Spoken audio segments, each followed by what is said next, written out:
God's redeeming love is one of the most wondrous and hopeful things we have in our Christian lives.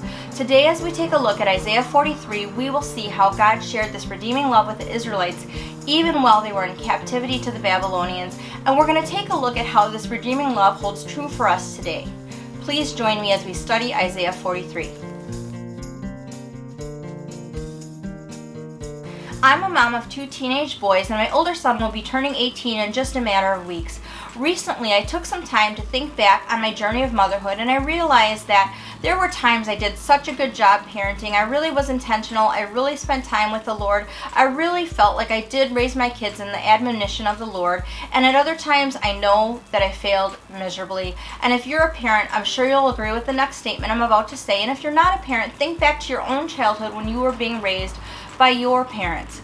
Every good Christian parent really strives to do the same thing. We want to raise our children in the admonishment of the Lord. Proverbs 22:6 says, "Train up a child in the way he should go, and when he is old, he will not depart from it."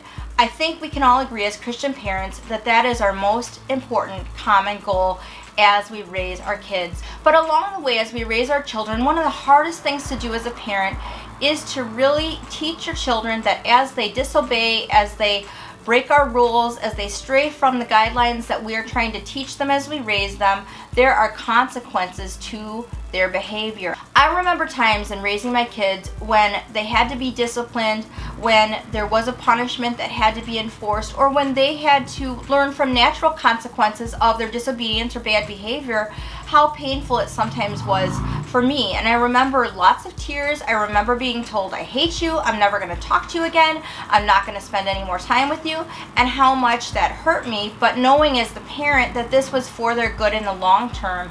And I think as parents, and I think if you think back to when you were a child and you were being raised by your parents, if you were raised in a loving home, you would agree with me that that is really hard. And as a child, when you were being raised by your parents, I think all of us can think back to a scenario when we were punished or we were disciplined by our parents, and we were really, really upset by that, and we were really angry at our parents at the time. But looking back now, we can see that they were doing it for our good, and we can see the lessons that we learned and what they taught us through that discipline now that we're older and we're adults.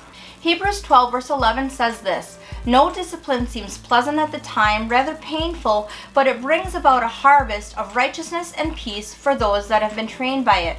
And we see this in Isaiah 43 as the Israelites are in captivity to the Babylonians. They were in captivity for 70 years.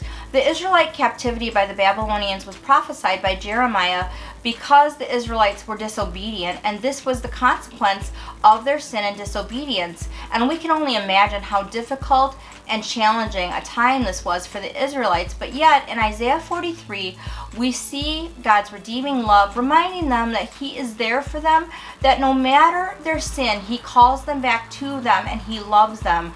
I remember a time when my kids were really young and we had gone to the state fair. My younger son was only 5 years old, and we were looking at an exhibit, and I turned around and my younger son was gone. He completely disappeared. And especially in a place like a state fair where it's outside and there's hundreds of people milling around, you can only imagine the panic that overtook me, and I did everything possible to find my son and bring him back to me because I'm his mother, because I love him, and I would stop at nothing to make sure that my son is safe and he is with me, because that is where he belongs. And that is the picture of love that we see in Isaiah 43. The Lord reminds the Israelites that despite their sin and disobedience, the Lord is calling them back to Him and reminding the Israelites that they are His children and He loves them. In Isaiah 43 verse 1, the Lord says, "Fear not, for I have redeemed you. I have called you by name. You are mine." And then He goes on in verse 2 to remind them that no matter what they go through, the Lord is with them.